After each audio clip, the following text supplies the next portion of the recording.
Ассалаумағалейкум достар, сізбен бірге СН каналы. Бүгін біз дене бөліктеріне арналған пайдалы кеңестер туралы айтатын боламыз. Бүгінгі дене бөлігі бицепс және де трицепс. Неге бицепс және трицепс екенін алдағы уақытта көреміз. Сіз ең бастысы біздің каналға тіркелуді ұмытпаңыз. Біз бастаймыз. Кеттік. Бірінші кеңесте біз бицепс және трицепсті неге бірге алдық деген сұраққа жауап береміз.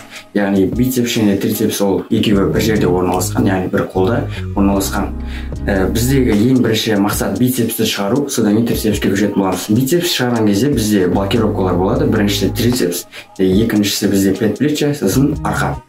Біз бірінші кеңесте трицепс айтатын боламыз. Яғни сіз бицепске качка бергеннен бұрын, яғни шығару үшін сізге трицепсті жаттығу жасау керек. Себебі сіз бицепске жаттығу жасаған кезде сізге көмекші ретінде трицепс қосылады. Яғни сіздің сол кезде бицепске мүлдем қалай айтсақ болады, бицепске мүлдем жұмыс жасауына кедергі болады, яғни жұмыс жасауына кедергі болады. Сондықтан сіз ең бірінші тренировканы трицепстен бастауыңыз керексіздер. Келесі екінші кеңес ол бізде кедергі болатын предплечье. Яғни сіз кәдімгі гантельді алған кезде олай тартасыз ғой. Сол кезде сіздің қолыңыз дұрыс ұсталмағандықтан предплечьеға күш түсіп кетеді да бицепсіңізге мүлдем күш келмейді. Яғни сіз қолыңызды ұстаған кезде, міне қараңыздар, қолдарыңызды былай бүкпеулеріңіз керек. Себебі ол кезде біздегі предплечье қызылып кетеді. Сондықтан да қолыңыз әрқашан да осылай түзу тұру керек.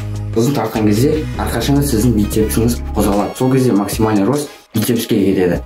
Олай болса достар, біз келесі кезекте кеңеске көшетін боламыз. Үшінші кеңес, бұл тағы да блокировка саналады, яғни бізде арқа. Біз бицепске турнике кәдімгі тренировка жасаған кезде біз көбінесе арқа бізде үлкен болғандықтан бұл әрқашан да қосылады. Сол себептен біз арқаға емес бицепске жұмыс жасауымыз керек. Яғни бұл жерде қалай десеңіз, сіз жасаған кезде бицепске немесе арқаға күш кетіп жатқанын сезіне білулеріңіз керексіздер.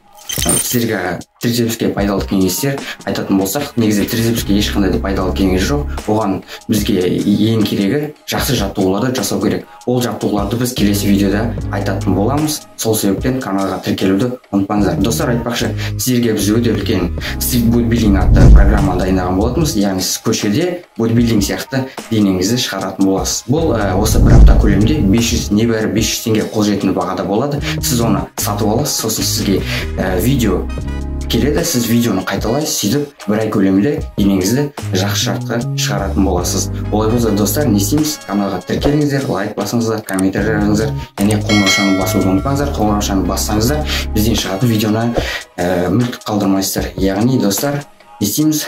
Қоңыраушаны басуды ұмытпаймыз. Біз келесі видеода кездесеміз. Сау болыңыздар.